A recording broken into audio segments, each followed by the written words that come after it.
Oh, man, my nose. My God. I might have to do one of those nose things, you know, and that's just kind of embarrassing to do right in the middle of a conversation. But I think we do it all the time. We just kind of forgive people when they do it. It's a lot better than what my dad used to do. My dad didn't care where he was, what time of day it was. My dad would sit there and he would shoot a snot rocket anywhere. He would just sit there and go, and you would go, Dad? And he goes, what? What? But you got to remember that my father fought in World War II. He was out there on the line. He was out there in those holes that they dug to protect themselves from flying bullets and bombs. And, you know, a nose rocket was the way that he probably expressed himself. I get that thing out of my nose, I feel a little bit better because outside, everything else looks like crap. But, you know, we always do that. You got allergies? I don't know. But, you know, I just got to make sure that my nose is clean. Hey, it's Arrow.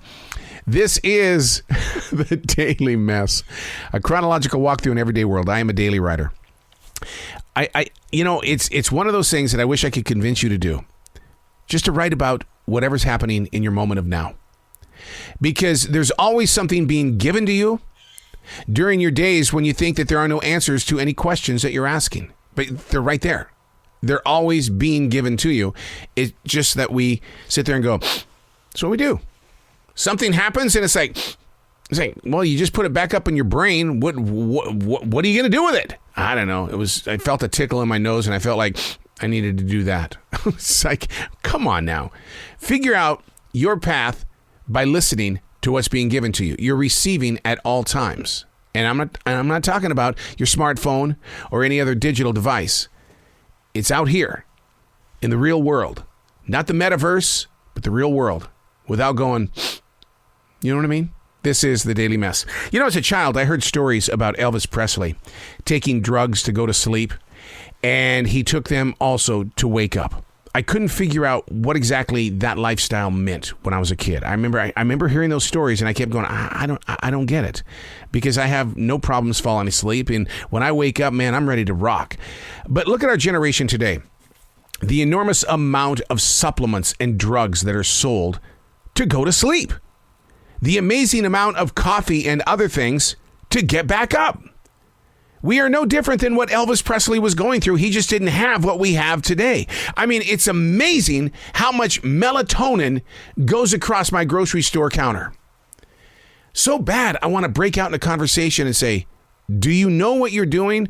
Or is this something that you picked up on Google? Because I understand that you're trying to get some sleep. But I don't know if you're like me, but going to sleep is not the problem. It's staying asleep. Because we've got overactive imaginations. But, you know, I'm not going to cross that line. I'm not going to ask that question because what you do to go to sleep and to wake up is a personal journey. I can't imagine what it's doing to our mind, body, and souls. I'm guilty of this. I swear to God I am. I'm very transparent with you. I call this shutting off the voices. My wife will say, what are you doing? Shutting off the voices? What do you mean? I got to turn them off. I just got to turn them off. I got to say, give me some space to just be me. But I expect them to be there when I get up in the morning. The mind, body, and soul, like I said, it's there. It's got to be that one thing that has to show up. It's a tortured vessel. We demand so much from our inner core. It's as if we're paying something off. But what? And when we don't get it, we get upset. When you order from Amazon, okay, it's going to take 2 days to get here. But when we want something from this body, come on. What is going on here? We want it instantly. We want that victory. And spiritually speaking, we want it all for free. Listen to this. I'm telling you. If you could see my daily writing inside this book, every page here is full of words. Questions, few answers. And then I come here and I say that taking pills to go to sleep and to wake up is a normal way of life. And I don't think that it's a good thing for the mind, body, and soul. And the reason why, you want to read the journals? Do you want to see what it's like to wake up? What do you do when you first wake up in the morning? Turn on the TV, go pee, make some coffee? I write, because that's what I've chosen to do to wake up. Not to take a drug, but to let whatever's out here be the guide to wake up. I do get angry. I do get upset with when the mind isn't always activated because I need it right now. I need it now. But I'll wait 3 or 4 days for something being delivered from Amazon. Shutting off the voices at night, I do a defrag journal because I'm just trying to let it go. Because once you empty your closets, then you'll sleep through the night. You're not going to wake up at 2, 3 o'clock in the morning.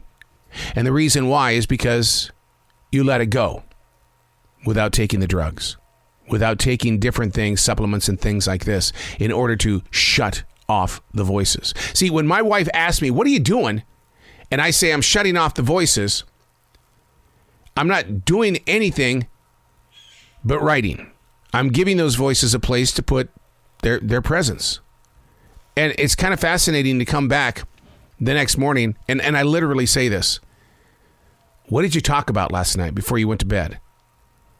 And you read it and you go, thank God you did this before you went to bed. You didn't need this to be the reason why you woke up at 3 o'clock in the morning. I'm Arrow, and that's the Daily Mess.